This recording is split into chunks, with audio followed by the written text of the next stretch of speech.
Welcome to Goonie's World. My name is Goonie, also known as Colin, and I am joined, as always, by Meanie, also known as Ryan.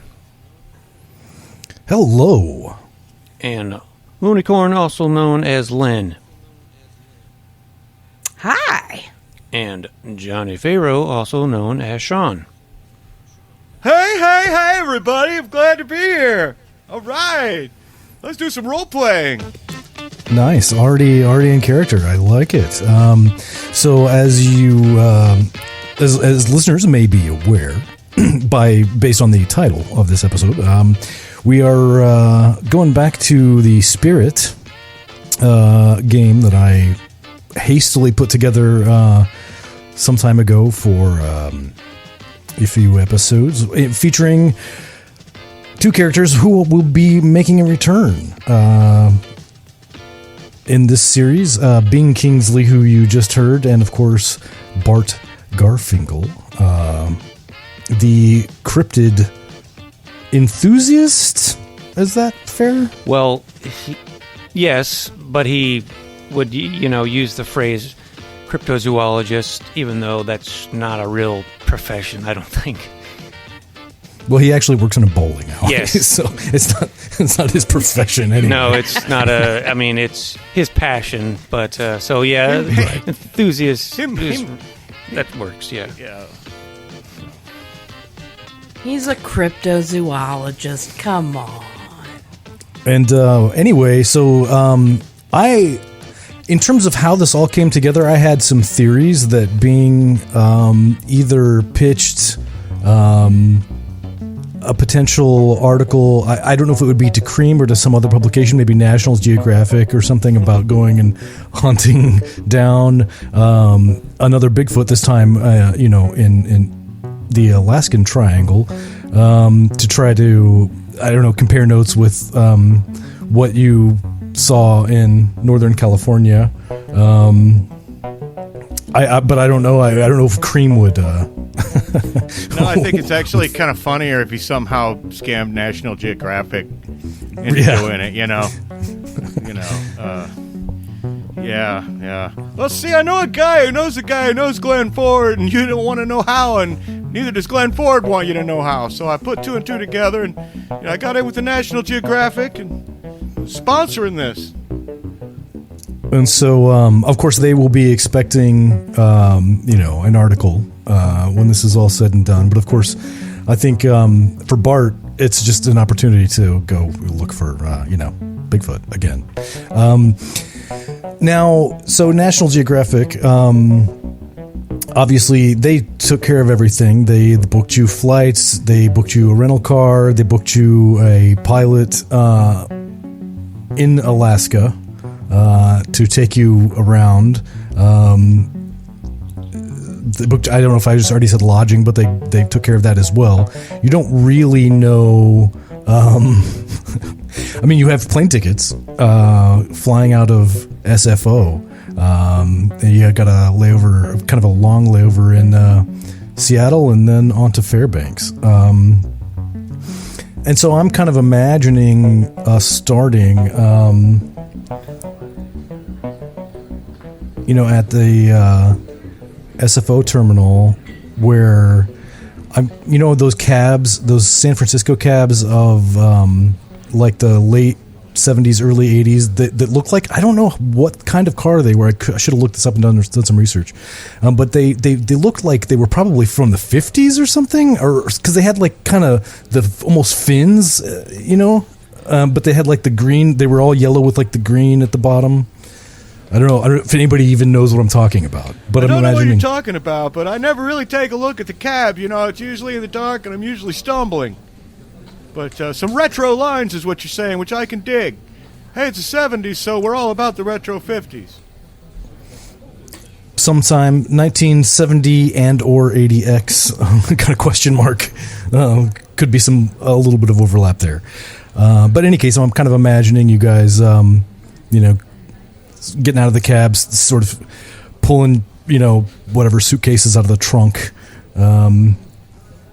and trundling into the terminal, which is busy. There are people coming and going everywhere, and of course you got to go through security. Although at this point in history, going through security is basically walking with all your shit through a metal detector and just continuing on to your destination. Like, I mean, maybe they'll wand you or something if you set something off, but it's so fucking, I mean, it's like, and of course, because of this, there are people, you know, all inside the terminal, and, you know, people handing out flowers and pamphlets and all sorts of stuff. There's a guy walking around with a sign that says Kill Dan White.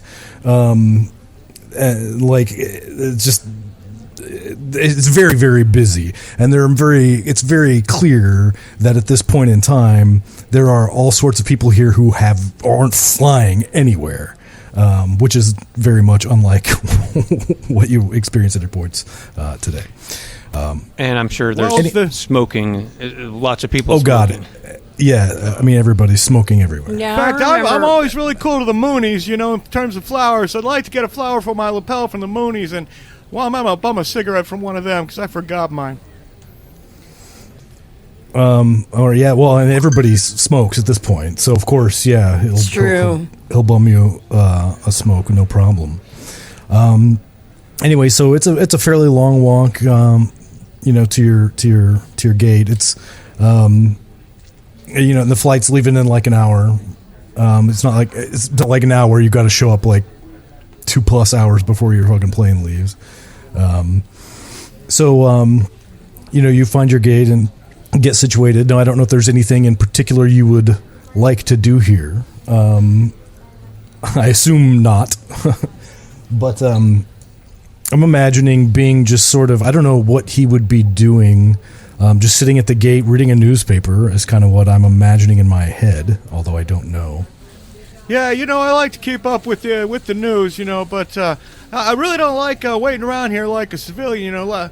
I like the old days. I'd fly on private jets, you know. Speaking of waiting around, getting there 2 hours early, one time I was on a jet with Led Zeppelin. Jimmy Page got there 2 hours late somehow. But, you know, I believed it in the moment. You were on a Zeppelin? Of course I was. Oh, that's really amazing. I've never flown in a Zeppelin before. I don't fly a lot, actually, at all. I'm a little bit nervous, and my stomach is upset. Yeah, you're going to love jet setting around Alaska, my friend. Oh, No. I never could get you on a plane or a helicopter tour of the mountains when we were staying in Colorado. No, just driving around the mountains. That was enough for me. You know, the less said about Colorado, the better. I tell you, John Denver's never going to talk to us again. You know, that guy needs to. Hey, even I think he needs to sober up, though. That guy needs a hobby. He should learn to fly a plane or something. It's a little too much of that Rocky Mountain High, huh? It's funny, I actually half expected Bing to say that he flew on a Zeppelin with Jefferson Airplane for some reason. No, I told you, I wasn't welcome around there because of Paul Kantner. I told you, you know, I'm China Cantor's father, but it's awkward, so I'm really not welcome in the whole Jefferson Airplane camp. I told him you need to change your name and modernize. So something like Jefferson Spaceship or something is what you ought to do. I don't know if they'll take me up on it. And then they will build a city on rock and roll. Hey, I wrote that. Oh, Says a guy walking past. Same universe. See, that's true. Yeah. That's fair. Funnily enough, though, there's no better way to segue into this than you hear a woman's voice say, Bing Kingsley? Oh.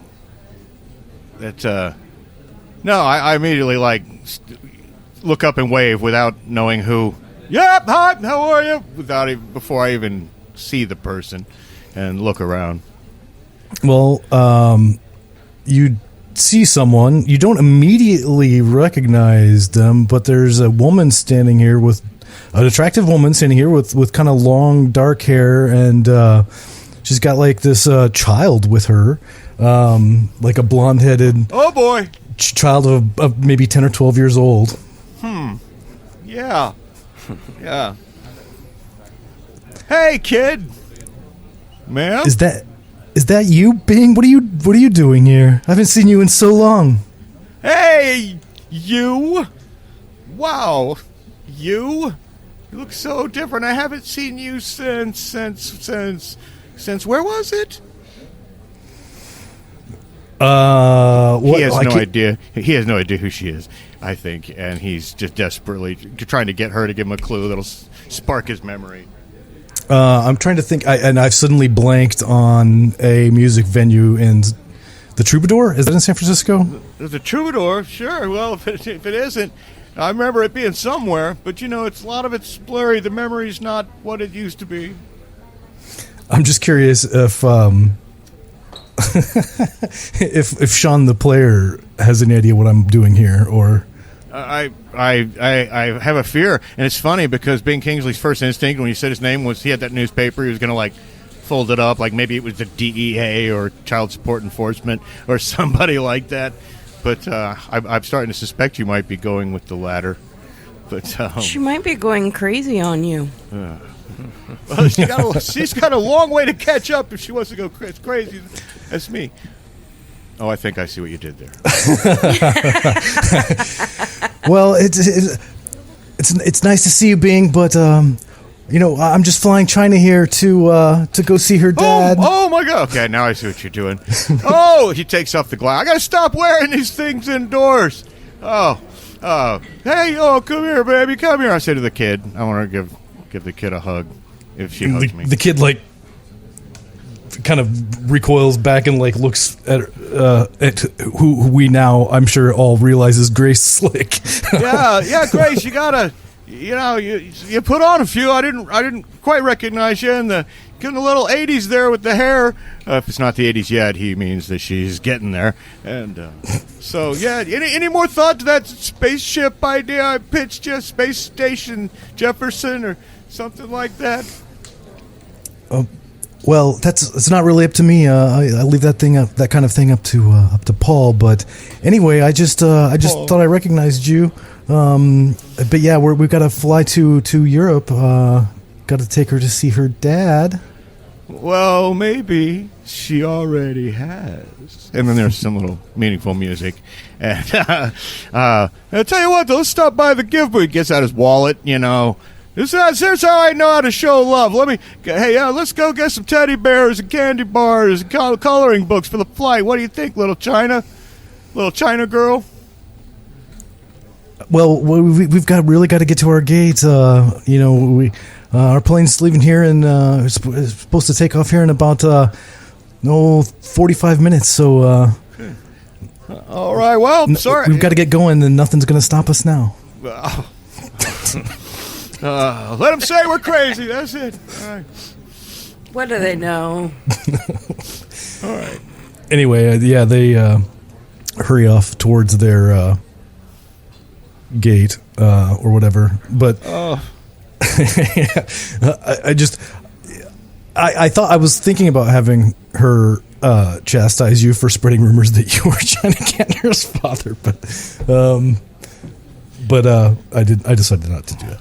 Well, he chokes back a manly tear as he watches him, go away. And he goes, "Well, see, that's why people take drugs to kill the pain." All right. Speaking of which, and I'm gonna go over to the phone booth because I'm sure there is one. Probably not a full-on Superman phone booth, but there's like a bank of pay phones. Yeah. And he goes up and picks up the phone and acts like he's using it and hunch in, having a private conversation. But I'll take a whiff of the ether. Put it back in. I need to calm my nerves. That's what the doctor ordered. Okay. Take it easy, Daddy. All right. So I'll go back out to Bart Garfinkle and woo! Okay, so you believe me now? I don't know who that was. I don't know any of the people that you mentioned. I don't know who any of them are. Well, all right. Well, that's enough of that. Let's just get to the flight. All right. And you have an uneventful flight into Seattle, and a fairly long layover, and then another fairly uneventful flight into Fairbanks. where you pick up. By this time, it's getting late, but it's summer, and so getting late doesn't mean dark because it's Alaska. So it's like 11:30 at night, and it's like still daylight, right? But you have like a handwritten directions that you copied down from your person that had booked it for you at this place called the Alpine Lodge, whatever that is. Apparently it's going to take you like 40 minutes to get there from the airport. They booked you a rental car and everything, which you were able to get with no problem. And who's going to drive? I would assume that Bing is probably the only person legally allowed to, since it was booked by his contract employer. But he may be a bit high. I also had like 7 screwdrivers on the airplane on the flight, but I said, "Give me the keys, I'll drive." Okay, well, you sure? I remember you driving that big rig with Bigfoot in it. You did an okay job then, I guess. And the motorcycle, Yeah, the motorcycle all the way to Colorado, the wheelie the whole way, because you're a big guy, Yeah, a big guy. Big guy riding on the back. It's going to make a wheelie, that's for sure. But, no, I'll drive, I'll be fine. One time I drove Barry Manilow all the way to the Denny's in Columbia, Missouri, because he said that's where the keyboardist for Den of Iniquity worked. Well, I'll tell you, it was a hell of a night. And I feel sorry for anyone who ate the pancake batter the next morning at that Denny's. Woo! Okay, yeah, give me the keys, and I'll get in the wrong side of the car. Oh, thought I was in England, and I'll get in the right, proper side. And, I think part of his shtick is that he can still drive, unless you rule otherwise. But it could be complicating if he has to roll. But I do not advocate drunk driving, by the way. This is comic universe with where people make bad decisions. Disclaimers in. Yeah. All right. Well, it's Fairbanks. There's not a hell of a lot of traffic. There's a lot of things there potentially to hit in the terms of like trees and things, but I don't think it's going to be a huge problem. And so you begin following these directions, which take you pretty far outside of the city, and kind of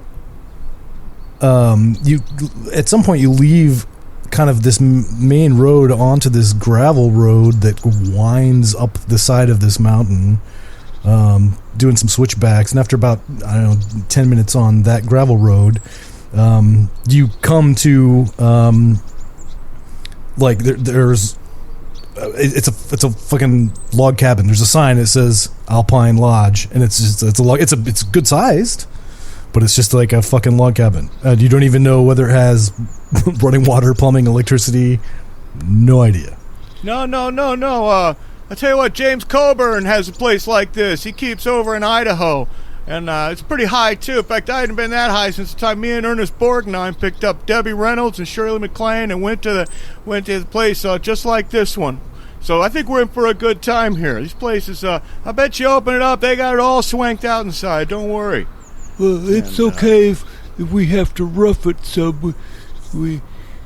This is part of the adventure. I'm excited to get inside and see what it's like. Well, tell me about roughing it. I've been to Tijuana with Wolford Brimley, so. But yeah, lead the way. You're the investigator. I'm just documenting it. Yeah, he'll lead the way. All right. Well, there is an envelope taped to the front door that says Kingsley on it. Here. Yeah, I'll tell you what. Open it up. Hey, read it to me there. My eyes are a little blurry at the moment. It's there's nothing to read. It's actually just a key. Oh, great. Here's the key. All right. Always need the key. He'll fumble at the lock for a minute, and then get inside. All right, yeah. So you get inside and are pleased to learn that there is running water. There is a flushing toilet. I mean, it is pretty rustic. Don't get me wrong, but it's a good size. I mean, there's a loft. You could sleep, 4 people really comfortably here if somebody didn't mind sleeping on the couch. And there's there's electricity. Flip on the lights. There's an electric stove. So fancy for being so far out in the middle of nowhere. So it's pretty late. I tend to assume that you're pretty tired and, well, being pretty drunk. So I assume you might want to go to bed, but maybe you want to just go out in the woods for a bit. Who knows? Well, it's not. It's early. It's not late. It's early. The sun can be deceiving. It makes you think it's early, but it's pretty late. But I don't know if I could go to sleep just yet. I'm so excited. I might just take a little walk around the place, see if I see any footprints or anything. And I'm going to check out my gear that I brought and get situated. Well, tell you what, buddy. I think this is your time to shine. I'm going to sit here on the porch. I'm going to spark this one up. Get that one out of the luggage. There you go. And you go check it out, but if you hear something, I want you to hoot twice like a barn owl, all right?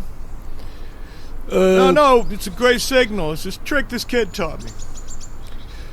Yes, I'll do that. So, and Bart is, dressed I imagine, because now he's in the field. He's got his, kind of over the top, he's wearing, a beige, kind of like safari type of shirt, and he's got, a fedora on,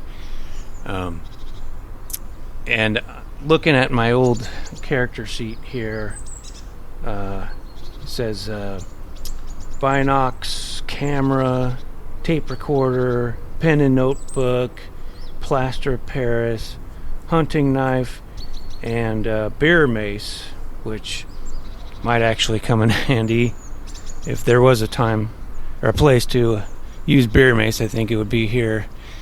I don't know if since it is the 70s, I don't know if there would have been any problem taking the beer mace on the plane or not. Hell, I took a .38 revolver and a bunch of weed, so I think we're all right. And ether, yeah.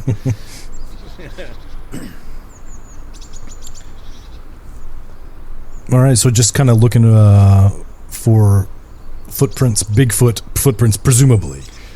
Yes, there's Bigfoot. There's a Bigfoot, cousin out here. It's sometimes called the Alaskan Bushman, and I am, as you know, an expert at North American Bigfoot. So I will look around and see if there's any tracks. Okay, and are you basically following the gravel road, or are you going to go off into the woods, up the side of the mountain? Well, it's not.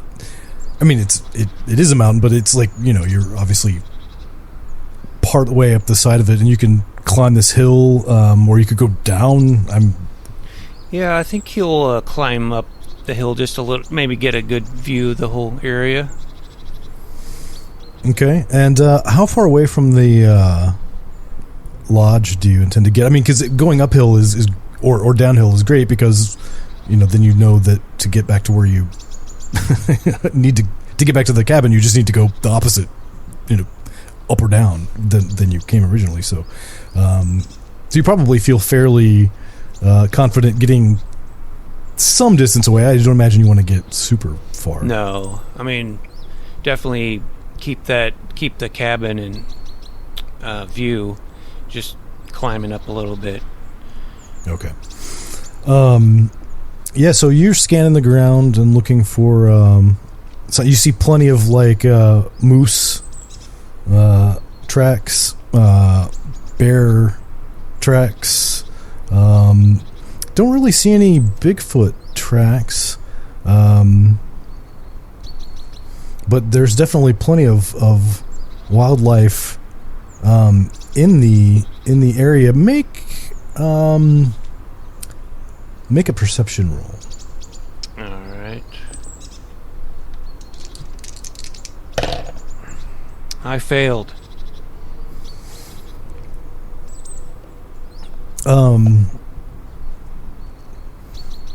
Yeah, you hear something, like something moving, but when you go to look to see what it was, you can't see anything.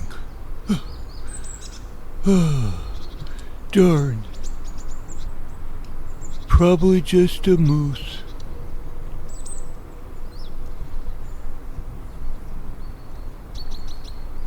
I guess you'll go investigate, though, where the sound came from.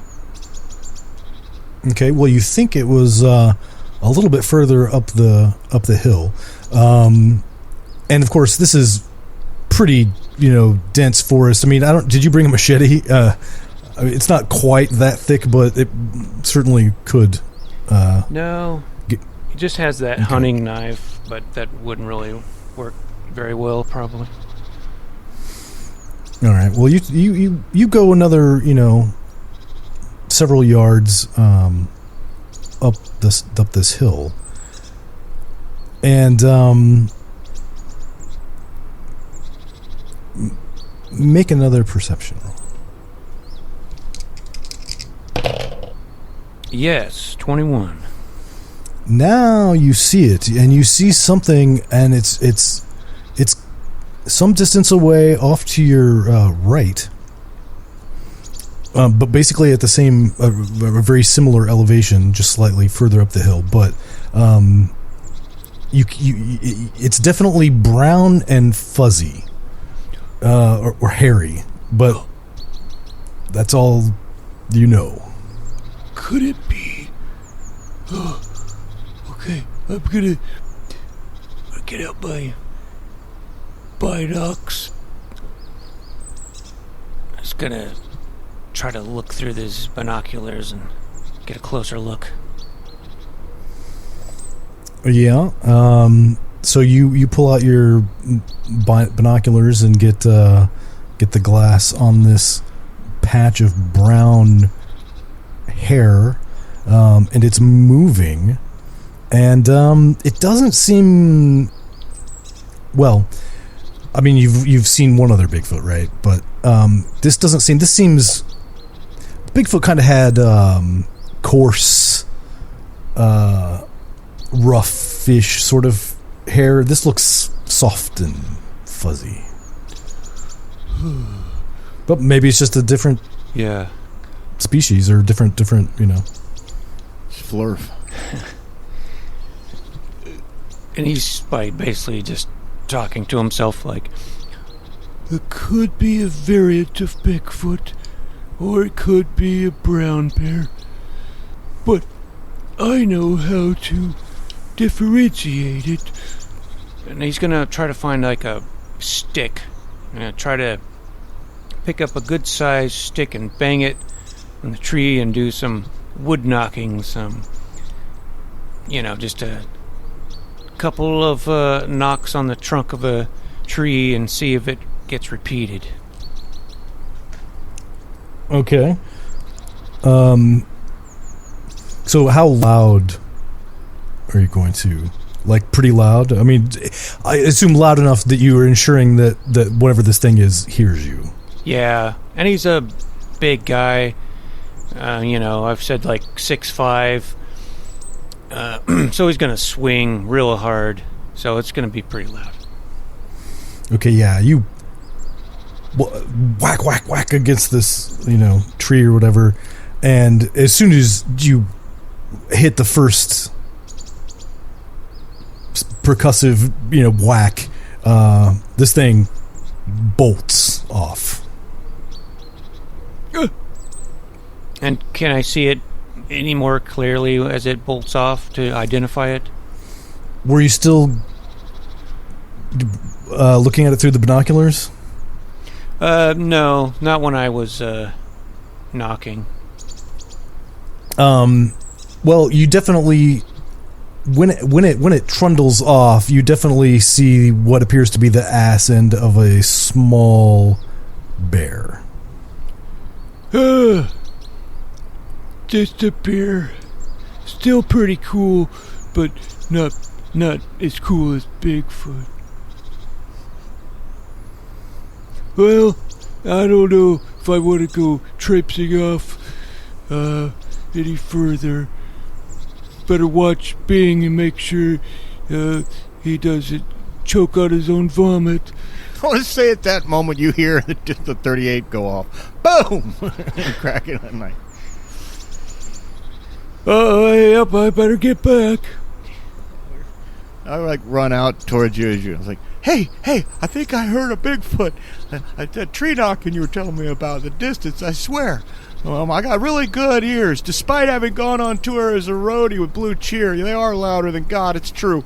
But, no, I think I heard some Bigfoot knocking.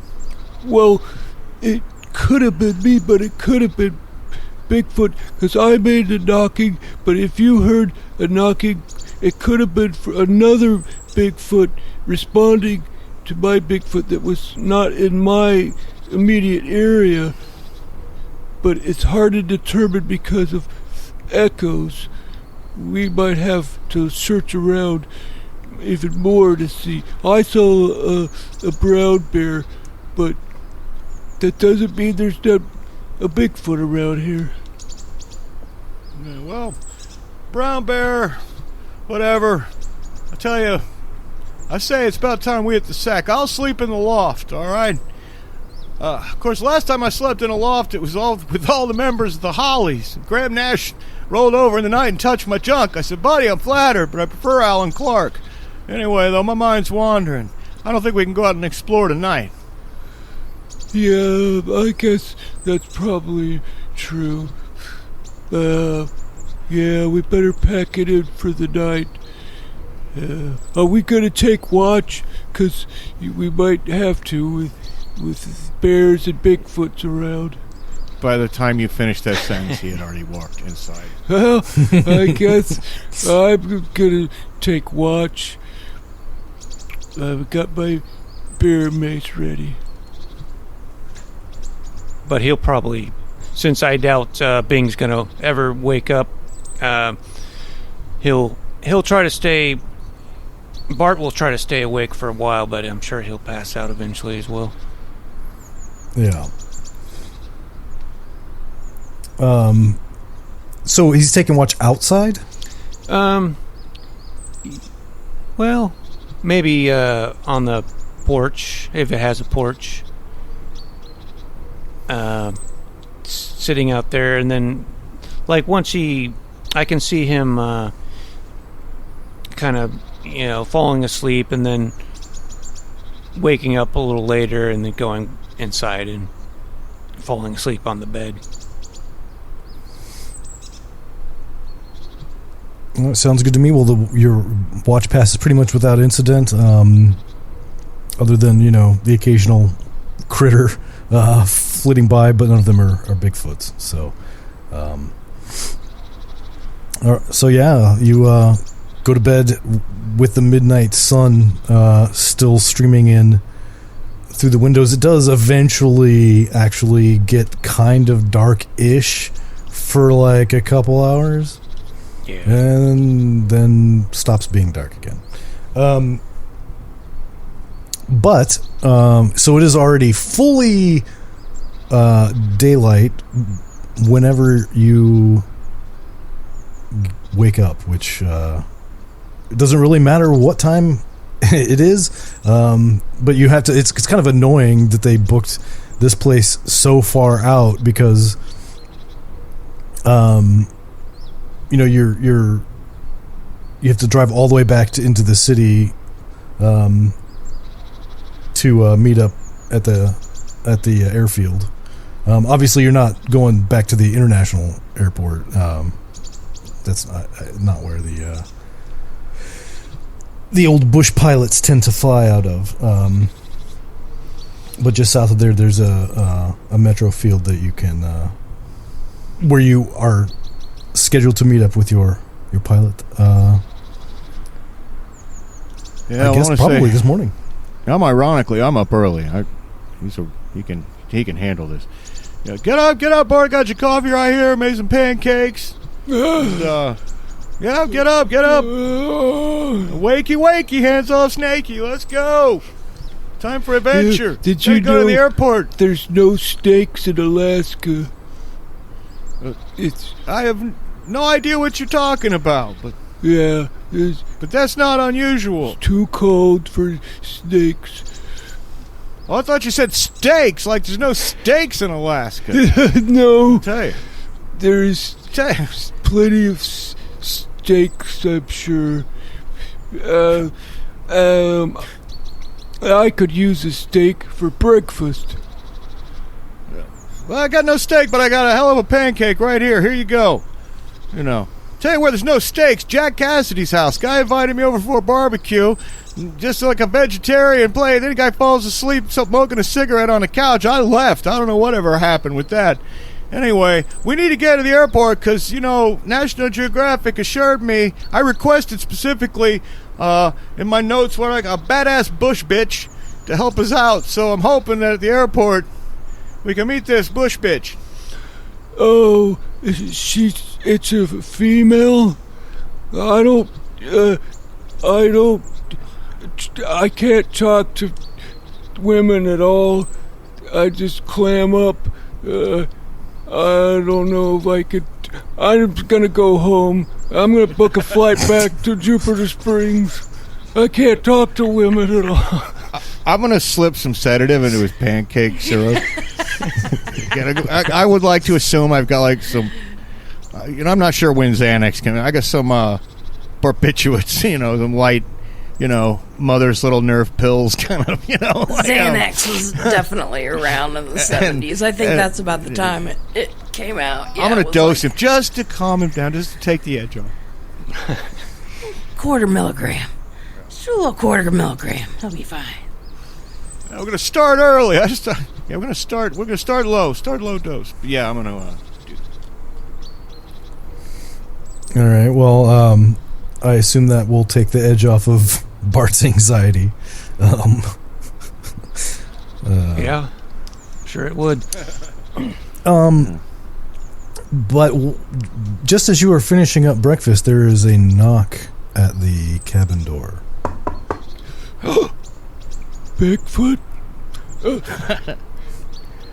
Okay. No, it's not. Everybody stay calm. Okay. I'm gonna answer the door. I'm feeling brave. Yeah. Dude, it's going to be all right. I got a very positive feeling about this. Don't worry. Yeah, I'm feeling okay. I think it's all gonna be pretty cool. Just like it was pretty cool in Colorado. Yeah. So you answer the door, and standing, I don't know how tall Bart is. I know he's pretty tall, though. Probably 6'3", 6'4", 6'5". 6'5", yeah. So you're several inches taller than the man standing at the door. He's probably around 6 foot. A little older than you, probably 40, 50 in there somewhere. But he's wearing kind of, almost stereotypical backcountry gear. But he's got like a big full beard, and anyway, his hair, you could tell that it used to be dark, likely, but it's salt and peppery now. And when you open the door, he says, "Howdy, thought I might have heard a gunshot last night. You hear anything about that?" Oh, yeah, that was me. Come on in. We're having pancakes. Sir, let me consult with my partner for a minute before you enter our domicile. And I should point out that parked next to your rental car is like an old, beat-up, farm-looking pickup truck, like all rusted out and whatever. This is apparently what this guy got here, and so it's not like a cop or whatever. Right. Well, And Bart's gonna kind of whisper to Bing, and say, I have heard rumors of something, a group called the Men in Plaid that are like the Men in Black, but they try to suppress people's Bigfoot sightings and try to cover it up. But you never know, he could be one of them. Just to let you know, so keep on your guard. Don't worry about it. Plaid's out. Unless you were trying to watch the Bob Newhart show. I told that guy 1,000 times Plaid is out. Hey, you know what? Plaid's my favorite color, actually. Plus, that guy's got a beat-up pickup truck. That's how you know he's all right. That's how I decided to make friends with Lee Marvin. Anyway, I'm going to go over and open the door. So what was this about? Some pancakes? Yeah, come on in. Just make some pancakes. Don't eat that syrup, though. That's you have this syrup, and I'll give him the undosed syrup. Well, maple syrup there. There's a few extra pounds. Might be getting a little cold, but that's all right. Nothing wrong with a cold pancake. That's what I learned last time I partied with Danny Kaye and Bing Crosby. Tell you what. He's got all kinds of stories. I've got stories too. That like what I would partied with the Jersey Devil and the Dover Demon at Mothman's house in West Virginia. Well, that sounds like quite a tall tale you got there, my friend. But I'm afraid we haven't, and he's saying this as he's eating pancakes, and, I'm afraid we haven't been properly introduced. My name is Jarvis, Jarvis Easley. Now, I'm curious, now I think I might have seen, you look a mite familiar there, you with your stories of, I might have seen you on the television back before I absconded from civilization to come out to the backcountry. Well, I will tell you, I was in a few films, mostly art films, though, early 70s stuff. There's a couple shots of me in the Stones' Gimme Shelter, actually. And, of course, I was cut out of Woodstock, but that's only because of something that happened between me and Scorsese's wife. But, no, I'm not much of a movie star, but I've done a few. I think I remember doing some interviews. I know that Dick Cavett does not care for me, nor does Mike Douglas, so I'm assuming that there's an interview or two there I don't remember on prime time. Sure. Oh, but are you talking about me? Because I've been on Jupiter Springs Cable Access TV talking about Bigfoot. You might have seen me. No, I'm afraid I never heard of no Jupiter Springs. As you might be able to tell, I'm originally from the South. I never spent much time in no place called Jupiter Springs, though. Whereabouts is that? It's in Northern California. It's south of Bluff Creek, where the Bigfoot and the Patterson Gimlin footage was filmed. Well, you sure do know a lot about these Bigfoots right there, don't you? I know everything there is to know. And I've met Bigfoot, too.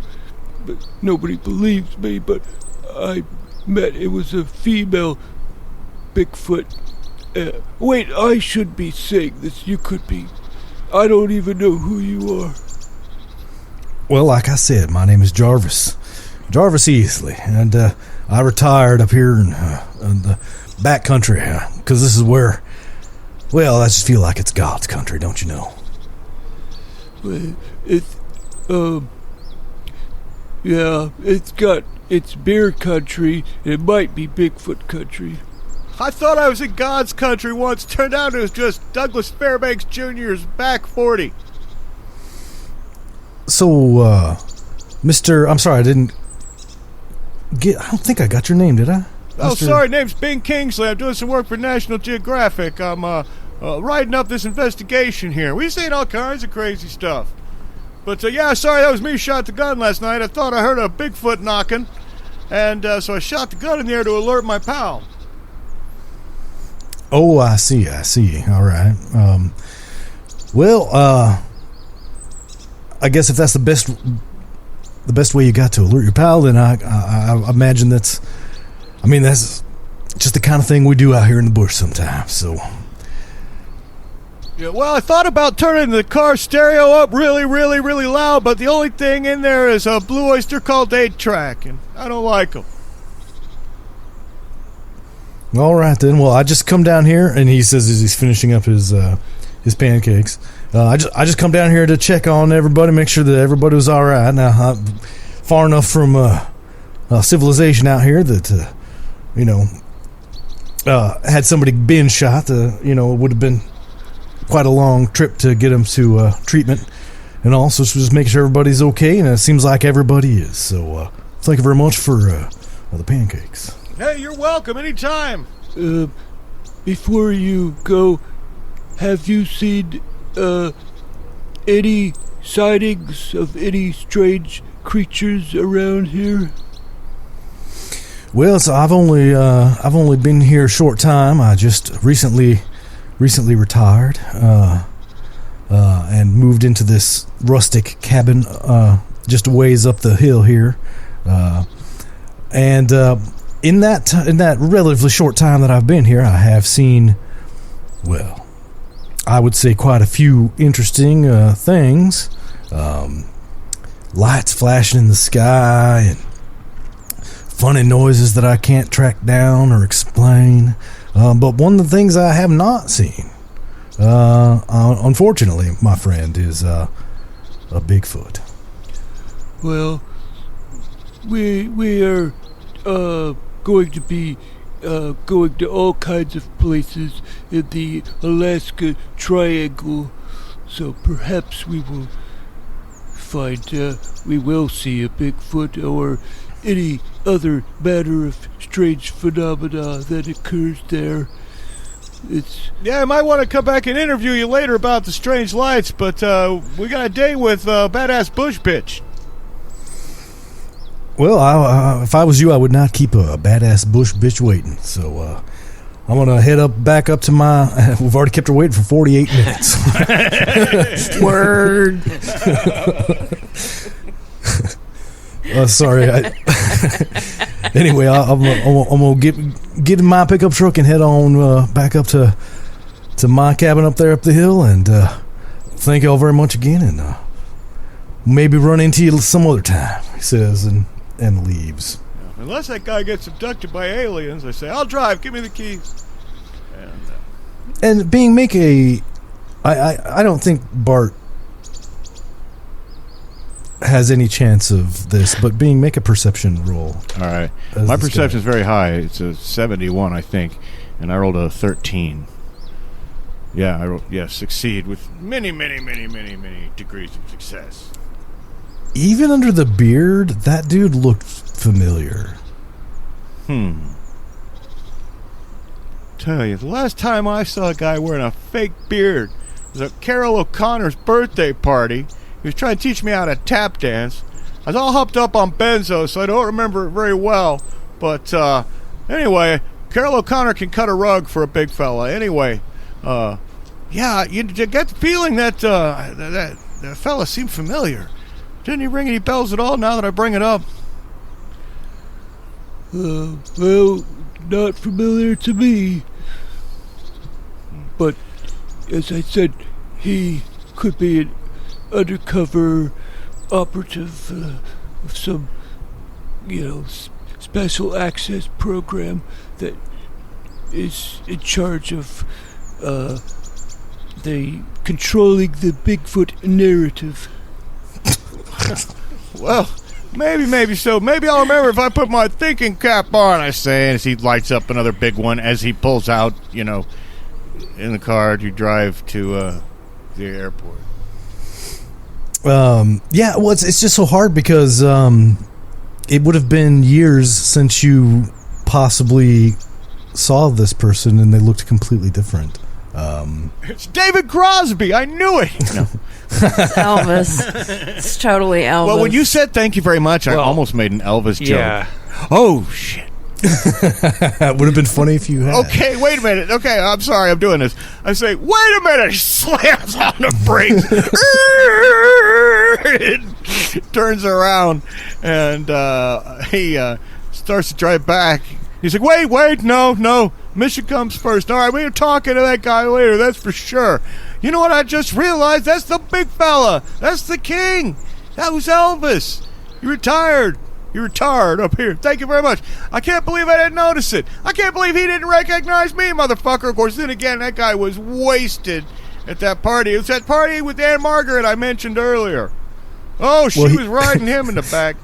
He actually did recognize you, but he just put it up. He deflected it by saying you saw him on TV. Yeah. Oh, well, that's perfect. No, it was so funny because the way you said thank you very much, I almost said something. That was supposed to be the giveaway. I'm glad it worked. Yeah. And his name was Jarvis Easley. Come on. Yeah, it's all making sense now. Yeah.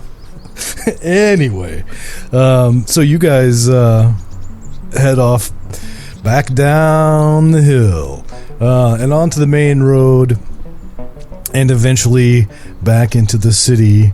And down to the little airfield to the east of the big airport, where our badass bush bitch is waiting in a very small little terminal. Yeah, I mean it's like there's like a vending machine, like a Coke machine, and like some chairs to sit in, and like a little desk where you can like do, chart out flight plans on your sectionals and stuff, and that's all there is to it. Okay. All right. Well, I'm going to go up to the vending machine, and I'm going to order an RC Cola, and then snap the bottle off, and then I'm going to drink half of it real quick, and then I'm going to get a tiny little, shot bottle out of my luggage and pour the rest of it in there, and then shake it around in my hand, and then nurse that for a while. Okay, fair enough. And I guess this is where we get to meet our badass butch bitch finally at the very tail end of the episode. I am so sorry, Lynn. I wasn't sure I knew it would be at least halfway, but I didn't think it was going to be quite this long. But yeah, it's all good. I blame Bart for going out and looking for that bear. I was looking for Bigfoot, not a bear, but I found a bear. I'm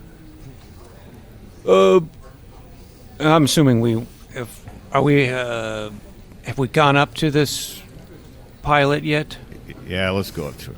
yeah, I mean, there's you don't really have much choice. I assume she's like sitting, at the desk by the phone, looking at sectionals or doing pilot stuff. Maybe getting ready to call in a flight plan or whatever. But yeah, it's such a small room. As soon as you walk in, it's like you see each other and presume who each other are. That's the time I had. Hi there. Whoa, hey, how are you? Hi, I'm River Sloane. I'm a badass bush bitch. That's what you're looking for. That's exactly what we've been looking for. Oh, we're going to get along famously. Here, have some RC Cola. There's a little something special in there. Wait, no, you're flying. Never mind. Yeah, I'm flying, but I wouldn't mind a little toke-toke. All right, yeah. Well, I can fly a little toke-toke, just no drinking. Yeah, well, yeah, I gave. I don't know if the FAA agrees with that, but No, I'm fairly sure they don't. Reminds me of the time I partied with Leonard Skinner's pilot in a small airport in the South a long time ago. He took a little toke. I'm not sure what happened with that. All right, so yeah, he'll get out. Here's a little spliff. Save it for later. All right. Madam, my name is Bart Garfinkle, and I am a world-renowned cryptozoologist. I'm feeling strangely adventurous. You be hunting for like Bigfoot and stuff? Is that what you're talking about? I heard some cryptozoologists. Yes. Wow. Now this is going to be an interesting trip, ain't it? I hope so. I've heard all kinds of reports about high strangeness afoot in the Alaska Triangle, and people disappearing, strange lights, cryptids galore, and even planes disappearing as well. Well, you know what I heard? Talk about strange. I heard Elvis living up on this little mountain outside the But city. I told you. I knew it. That's what I heard. Oh no, he is. I got an interview with him later. They could have seen a UFO or something. he doesn't know yet. Or maybe he does. I can't remember. Maybe he did say something about the lights. I can't remember. He mentioned lights. I mean, Yeah, but I couldn't remember if you had told him that you were going to talk to him later about the lights. oh no, I didn't tell him that. No, I'm just assuming he'll want to talk to me, of course. But now, so first of all, before we get going here, I know we got much time before we got to get going. But tell us a little bit about yourself. What are your qualifications? I'm supposed to be writing all this up. Well, yeah, I'm a native Alaskan. Been living here my whole life. I've been flying about 10 years. And I know the land like I know the back of my hand. I can fly anywhere you want to go. Wilderness expert. Got lots of useful. Got a sat phone and first aid, hunting knife, Swiss Army knife, anything we might need out in the wilderness so we can fly around. And then we can set up and spiral out from where we land and do search patterns and whatever you want to do, track down this there Bigfoot. I know I can help you out because I know this place like I know my own. I can't think of anything appropriate. I was going to say vagina, but that's inappropriate.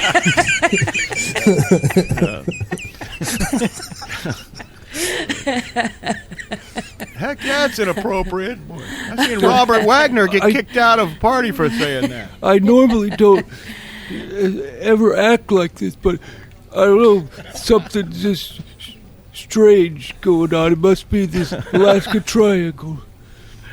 Oh, so It syrup. very well could be. I know it gets to folks. I hear things. All right.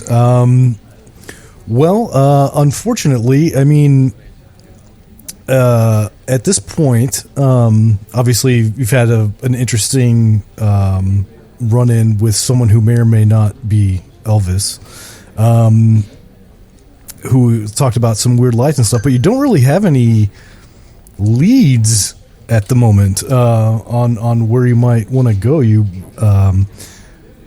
I mean, you could just start flying around at random and looking for stuff because, obviously from a couple thousand feet in the air, you can, and at the speed of a plane, you can cover quite a lot of ground and take a lot of, look at a lot of stuff with binoculars and maybe find something interesting to go.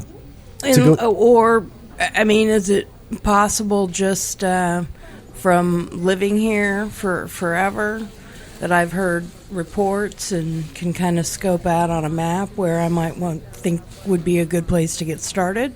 Yes, I think that is reasonable as well. Excellent. And yeah, I mean, I can, and also totally valid to, I mean, you already did ask Jarvis, but no reason you couldn't also just go to the local diner and ask some locals or whatever. That's all going to be up to you guys, but I can definitely